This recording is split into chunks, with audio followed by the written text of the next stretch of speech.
In times of universal deceit, truth is the only rebellion left. In today's show, I have a special guest, somebody that spoke at Oklahoma Wesleyan University when Marcy and I served as president there. Oh, I'm going to guess about 15 years ago. His name is Timothy Goeglein. He's the vice president for government relations for Focus on the Family, and he's been doing that for nearly 2 decades. Timothy Goeglein is an exceptional intellect. He's one of the smartest people I know. And he's written a new book. It's called Stumbling Toward Utopia, where he talks about the utopian dream of the 1960s and 70s and the havoc that it's wreaked across American culture. But it's not just bemoaning the problem, he actually talks about solutions and what we can do about this. So I really encourage you to listen in today's show. It's an excellent time of dialogue with Timothy Goeglein, Vice President for Government Relations for Focus on the Family, talking about his new book, Stumbling Toward Utopia. Well, Tim, welcome to The Rebellion. I really appreciate you reaching out, and I'm delighted to discuss your new book here today. But commensurate with the introduction that I just gave, I'd like you to give a little bit more detail on what you do for Focus on the Family in Washington, D.C. If I've got your title correct, I believe you're Vice President for Government and External Relations for Focus on the Family, or something pretty close to that, and you've been doing it for, what did you say, 40 years? Is that true? I have lived and worked inside the swamp for a very long time. 10 years in the U.S. Senate for Dan Coats of Indiana as his press secretary and communications manager, nearly 8 years at the White House for George W. Bush as a special assistant to the president. And by the way, we're getting ready to celebrate with President Bush the 25th anniversary of those of us who were in the original Bush campaign. Okay. And then for the last 16 years as Vice President of Government and External Relations for Focus on the Family here in Washington. So, the decades go by, and it's very important, I believe, as a Christian to realize every single day that power is impermanent and influence is impermanent. And of course, that wells from our belief in Jesus Christ, who doesn't change. Being a Christian in Washington gives a beautiful patina to everything else that we pray prayerfully, Everett, think, say, and do. Well, and you've gone through several administrations, obviously, in your time there. Yes. And obviously, if you've been working there and living there for 40 years, you must have started working for Senator Coates when you were, what, 10 or 11? Is that? I remember many years, Everett, reading an essay in National Review by William F. Rickenbacker, who was a very good friend of Bill Buckley's and the son of the famous aviator Eddie Rickenbacker. And Bill Rickenbacker said we were young and full of beans in those days. And you go back to the 80s and 90s in the Senate, and you look at the totemic figures, who were there in those days. And it's not sentimentality or nostalgia, but it was in many ways, an era of real timber in the Senate. And I'm very actually humbled to have been a part of that in those years. This isn't in line with what I was going to talk to you about today, and we'll get to that because I want to spend a lot of time on your book, and I'm going to try to ask you a few questions and then discipline myself to be quiet and let you explain why your book, Stumbling Toward Utopia, is important to you, and it's when it's going to be published, and we'll talk about the premise of that book. But Sure. Let's just run down a rabbit trail for a second here and talk about the Trump administration. What is happening in your world with regard to Focus on the Family and the work that you do for them in Washington, D.C.? What's good and what's bad? What's going on in your life right now relative to the new administration? Everett, I remember what seems 1,000 years ago as a Senate staffer, because you mentioned it, being part of a briefing, because Dan Coats was a member of the Senate Armed Services Committee the entire time he was in the U.S. Senate. And I remember listening in rapt quietude to a briefing by an admiral who was describing to us the turning of an aircraft carrier. And he explained to us that when you turn an aircraft carrier, it takes miles and miles and miles of ocean. And I have thought of that metaphor many times in the course of the time here in Washington since Donald Trump took the oath of office in January. Because having lived here so long as a conservative and being a part of, as you said earlier, the vicissitudes of changing presidencies and lives lived in Washington, it is remarkable, and I do mean remarkable, to watch what has happened in our country just since President Trump's inauguration. In fact, it's a form of whiplash. It is incredible the amount of work that clearly went into the interregnum between his election and the inauguration, because, and never is a very dangerous word to use in Washington, but I have never in any presidency seen the monumental changes that I have witnessed living and working here at a front row seat of history, to look at the changes in foreign and security policy as well as domestic policy. It has been enormous. Well, I envy you in some ways. I'd love to be part of that show and engage in that energy that's obviously going on, whether you agree or disagree with it. It has to be a different time in Washington, D.C. because of the dramatic changes that are being orchestrated by the Trump administration.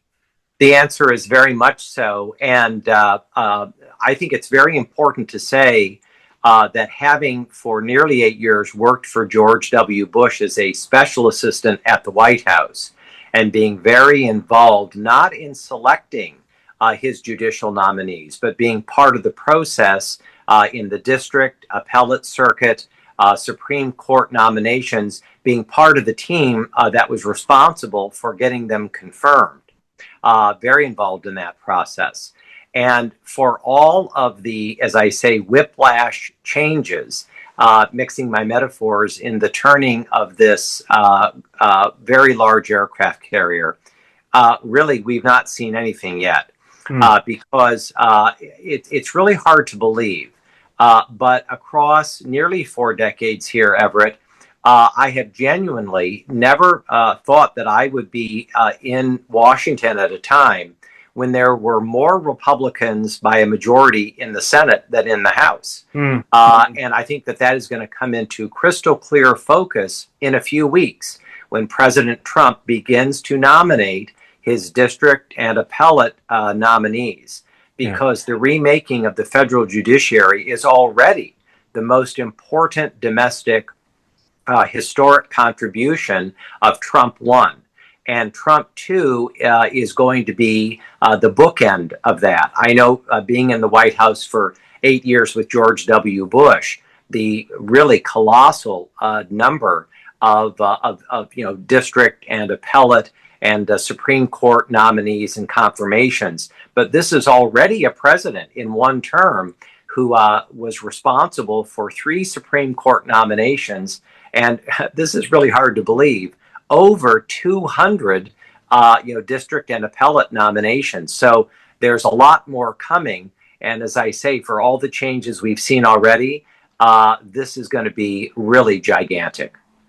Well, I don't want to shortchange your book, the discussion of your book today. In fact, as you're talking, I'm intrigued enough with this particular path we're going down to maybe tug on your shirt sleeve a little bit after we're off air here and ask you to come back for another episode to talk about your work in D.C. You bet. I'd be happy to do it. And I'll say, just as one very quick bridge to what you've said, when I wrote Stumbling Toward Utopia and when it was first published, it's gotten a lot of attention, praise God. And the reason that many people chose to write about Stumbling Toward Utopia is because in the book, as you know, I deal with the colossal and gargantuan changes imposed on our country during the Earl Warren Court. And I think for a lot of us who live and work in Washington, and a lot of us who live far beyond Washington like you, who care matchlessly about the direction of the legislative branch of our government, to really understand Stumbling Toward Utopia and the moral and social revolution of the 60s, you really have to understand primarily what was happening at the United States Supreme Court, because it was genuinely, including the New Deal, unlike anything anybody had ever seen. Okay, so we've gone into a natural segue here to stumbling toward utopia. Why did you write the book? And give us a teaser. What's the key premise that you want everybody to take home, or at least you want everybody to attend to, that might cause them to want to go out, buy the book, and read more? In my role at Focus on the Family, I travel about a third of the time. And I know you're an Oklahoman, and I was flying from Tulsa after a speech. And wheels up, I was in the air probably not more than an hour, much less than that. And I asked one of the stewards for a sheaf of what must be the smallest cocktail napkins in the history of man, because for what seemed to be the millionth time in the Q&A part after I spoke, with pinpoint predictability, someone said, Everett, something like the following: how in the world did we get into this mess? I'll never forget that. I thought, I've heard that question across the last 2 and 3 years at virtually every place I speak, whether I'm speaking before a progressive, conservative, or non-ideological audience. And, you're a historian. In other parts of American history, a speaker would say, well, tell me more about what you mean. But in the era that we're in, we all know what we mean. Left wing, right wing, no wing, everybody knows that we are really in a mess. Mm-hmm. And I decided on those cocktail napkins in my flight back to Washington to begin to outline what became Stumbling Toward Utopia, which is I wanted to answer that question: how in the world did we get into this mess? And over time, through a lot of reading and a lot of research, I came to find that the answer, Everett, is the way we got into this mess is the moral and social and cultural upheaval of the 1960s and 70s. Yes, the sexual revolution, but the revolution in law, legal, political, education, entertainment. And as you know, in the book, I break out a chapter in each of these areas to explore why the social and moral revolution not only mattered, but why it matters profoundly in 21st century America. And so I wanted to delineate where that revolution came from and what it means for us today. It's fascinating. I'm not making this up at all. My deadline for writing my column for the Washington Times every week is Friday morning, and you and I are recording this show on Friday afternoon. So I just submitted my column, and the opening sentence in this weekend's column is, "Everyone knows we're in a mess." Okay? That's a great coincidence. Now, I argue that we're in this mess because of X, Y, and Z. Mm-hmm. And you've mentioned the 60s and 70s and the revolution therein and the whole social and moral chaos that has evolved out of that. Yes. But what do you think started it? Who started the ball rolling? Who's responsible for sowing the seeds that have grown into this social and moral confusion that we suffer today? For much of my life, I thought that you could trace a lot of the answer to your question. Of course, it's not a single answer. Of course, we're in a spiritual crisis of the first order. So if we are speaking at the 50,000 feet level, and I certainly get into that in the book, certainly that seems to me the broad taproot.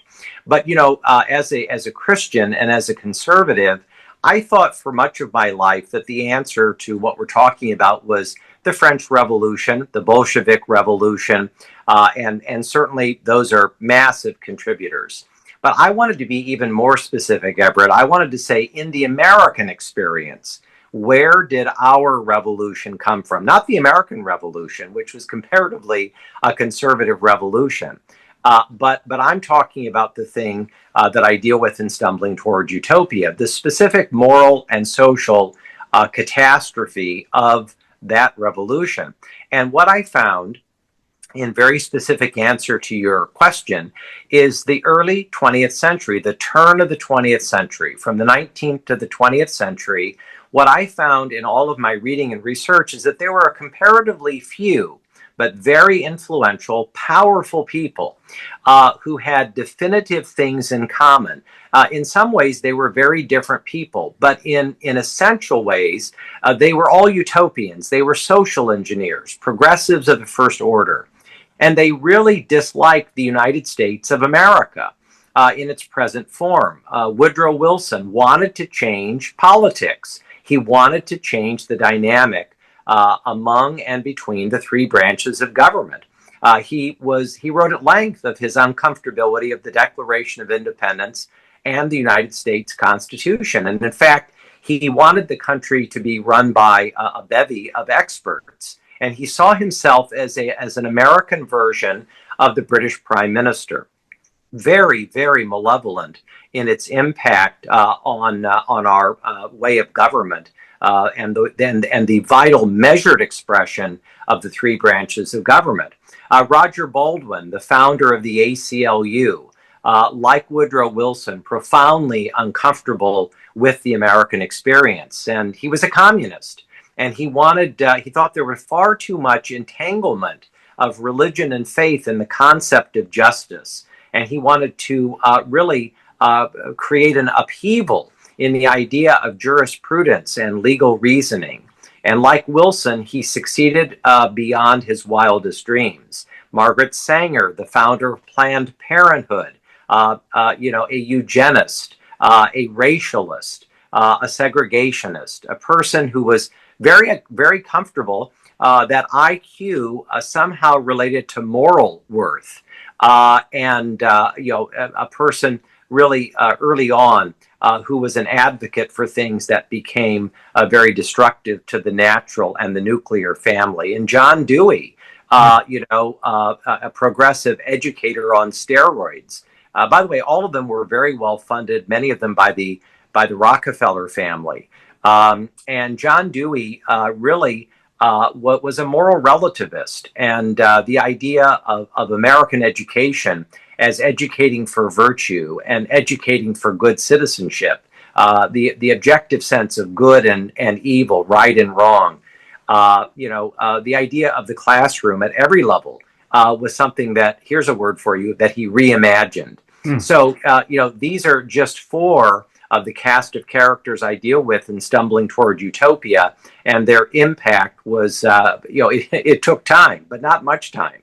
They planted the seeds in the turn of the 20th century, and by the 1950s, 60s, really 60s and 70s, those seeds had germinated in a way that was measurably destructive.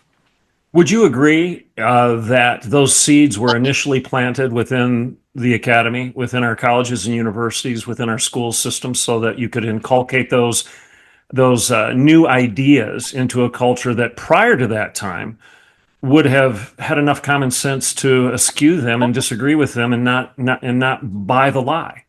By all means, yes. And in fact, there are three major parts of Stumbling Toward Utopia where I deal with in great specificity with how the concept of using a reimagination of American higher education should be used as a truncheon, not only against what institutions the utopians and progressives and social engineers felt were deficient, but also as a new path forward.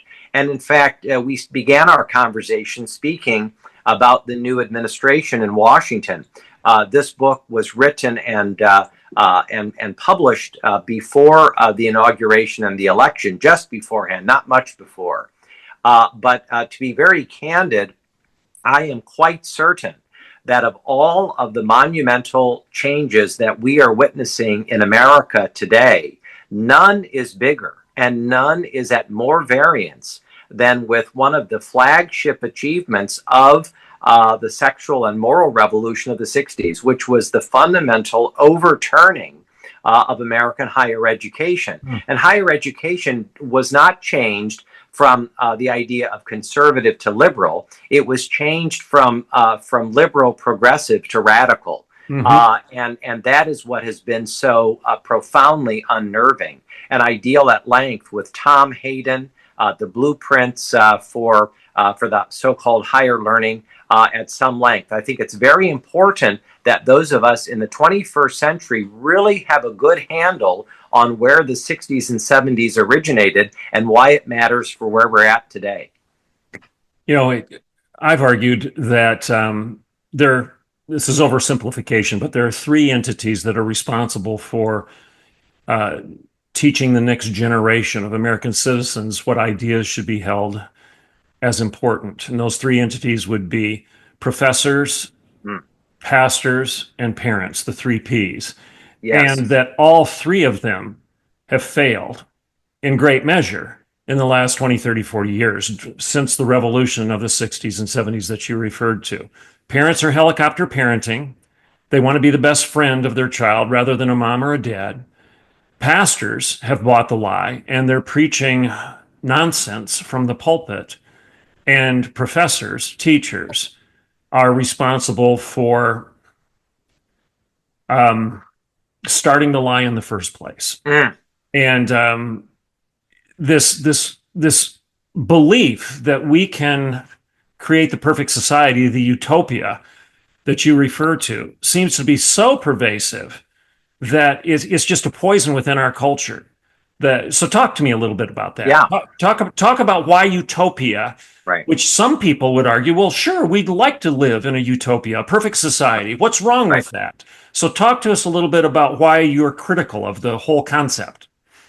Well, I'm very honored to be asked that question because in many ways, Everett, it's the heart of stumbling toward utopia, which is, and I want to disaggregate this if I may, in two ways. The first thing to say is that education, as we have come to think of it, of course, is all the things that you and I discussed a moment ago. But in the American experience, much of what became higher education grew from the church and from the seminaries. And so I devote an entire chapter in Stumbling Toward Utopia to what you and I would say today is a never land, but in fact, before the 1960s and 70s, was the heart of theological, political, and legal power in the United States, which was the Protestant mainline.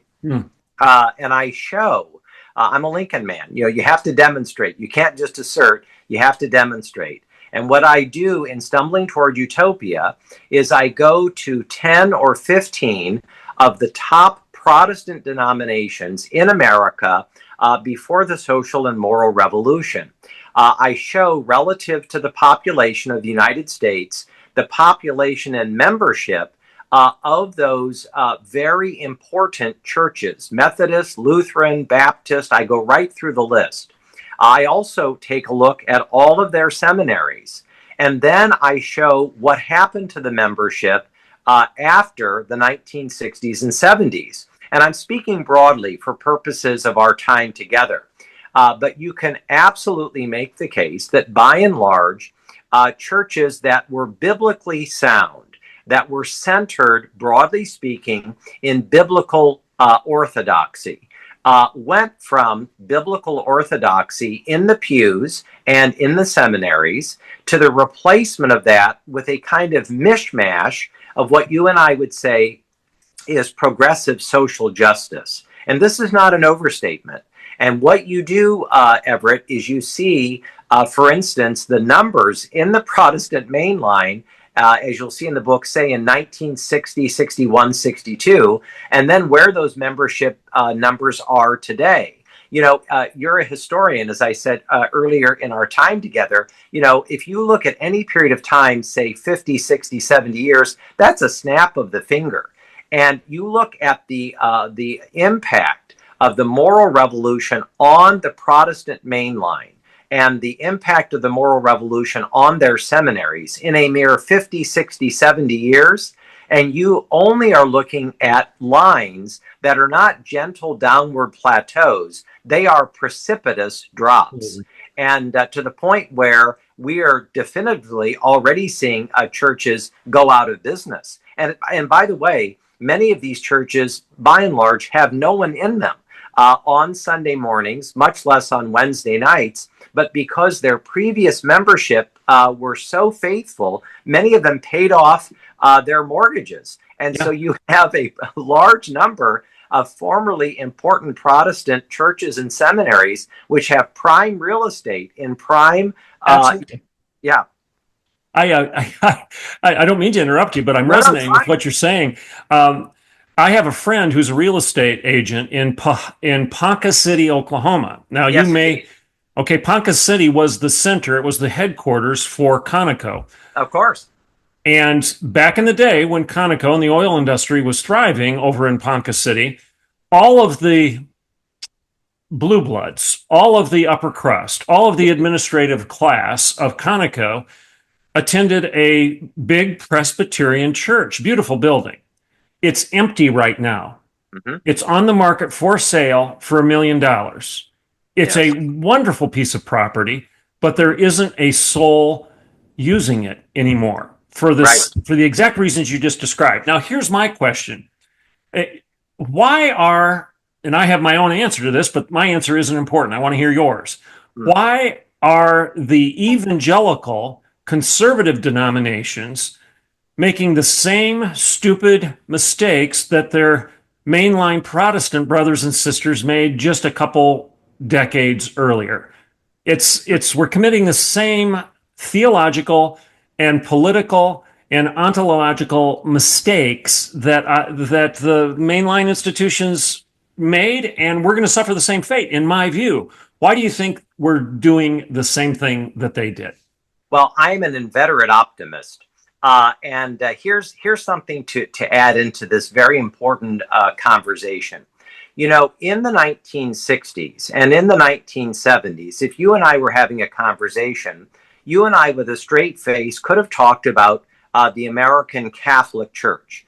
And I'm not over or understating it, but you could be fairly accurate in talking about a homogeneity, a through line where you would say that is Roman Catholicism in the American experience.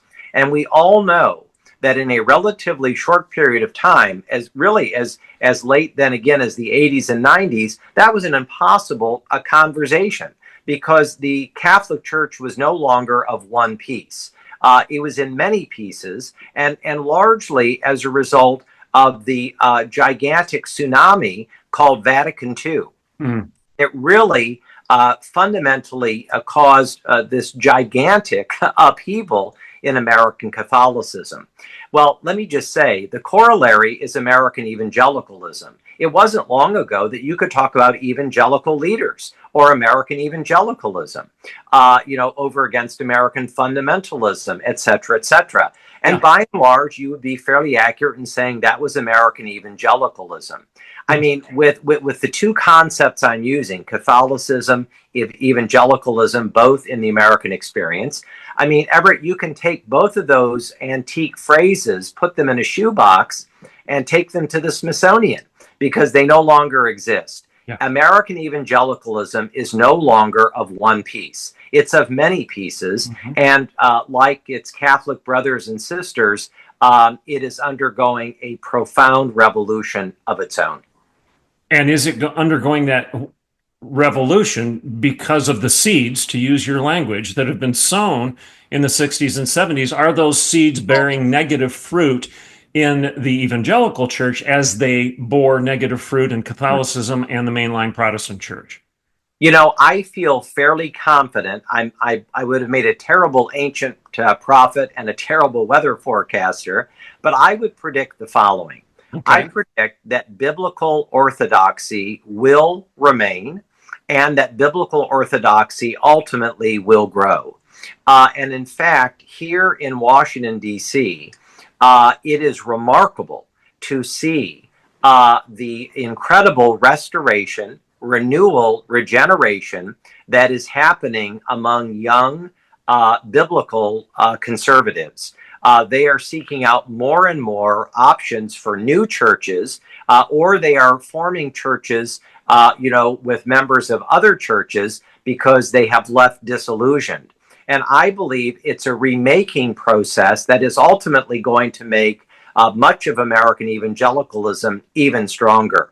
Because as some evangelicals drift toward the kind of institutional model, the kind of a Protestant mainlineism that defined the era we were talking about a minute ago, it seems to cohere in institutions, and then with predictability, as it becomes so-called more mainstream, it declines.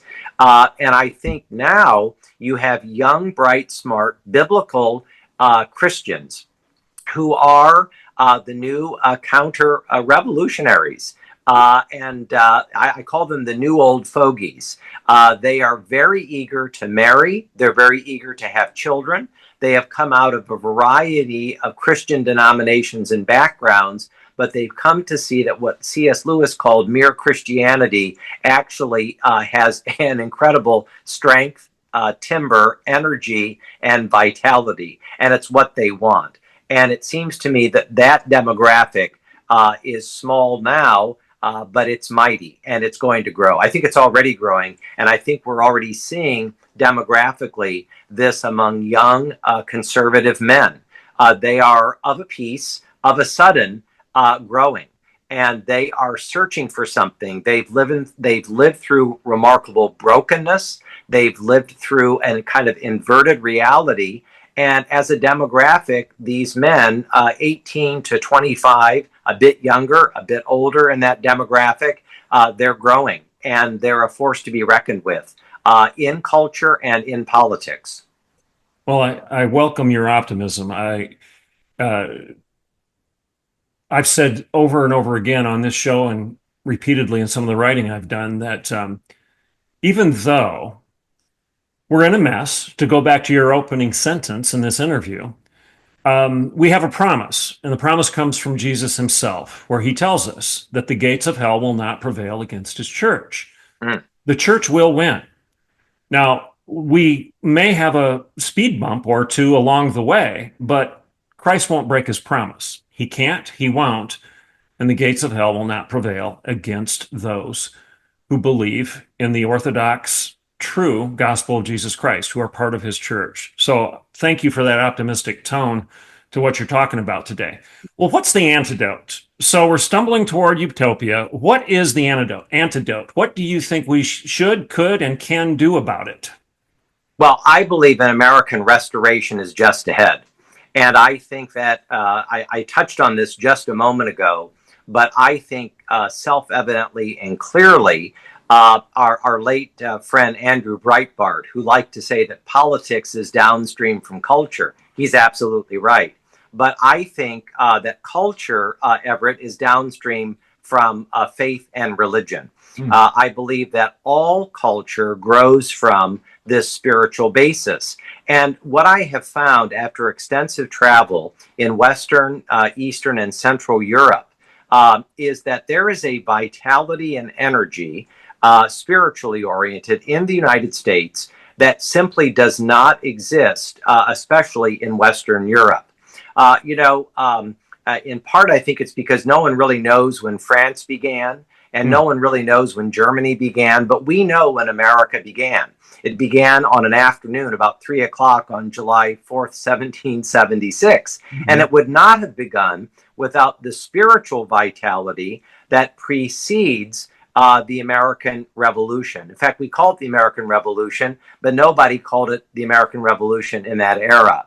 And, it was called the cause. And about a third of all Americans were opposed to the cause. And a third of them were indifferent, and about a third were for it. That means that 2/3 were indifferent or against it. So it's not a matter of polarization. We've seen that. We've certainly seen polarization in World War I, II, the Cold War, the culture wars we've been talking about, Watergate, Vietnam. But something has always happened, a kind of awakening. And I sense that we are having, not a great awakening, but I think that we are experiencing an awakening. Harmony has returned to music, watchable entertainment, watchable movies. I'm struck not only by The Chosen, but I'm struck by a new series on King David. That would have seemed unthinkable just a few years ago. And by the way, there's a lot more that's going on, even in the fine arts. I think the rising generation of young Americans, they want the sort of things that we're talking about. And those kind of standards and taste, I think, are beginning to show themselves again. So I think we're not stumbling toward utopia in the way that we were in the 60s and 70s, but it's not a slam dunk or a grand slam or whatever sports metaphor we want to use. There's a lot of work to be done, but it's going, I think, in a good direction. Our mutual friend Jim Garlow, he has a very simple quote that he mentioned to me years ago, right after I believe it was it Prop 8? It was the gay marriage bill in California prior to Obergefell. Indeed. And Jim Garlow, pastor of Skyline Wesleyan Church out there in San Diego, as you know, I'm just letting the listeners understand the context here. Jim was a major leader in that effort. And I would argue that had it not been for Jim and maybe a handful of others, that marriage bill would have failed. Mm-hmm. And because of Jim's hard work and the work of a couple others, marriage in California was codified as a man and a woman in California. Yes. And then Obergefell comes along and overrules the whole thing. But after the victory, after the vote in California, I called Jim on the phone and I said, I know you've worked incredibly hard. The victory would not have been had without you, Jim. Thanks for your leadership. And this was Jim's quote, or his statement followed by his quote. He said, Everett, you don't know the half of it.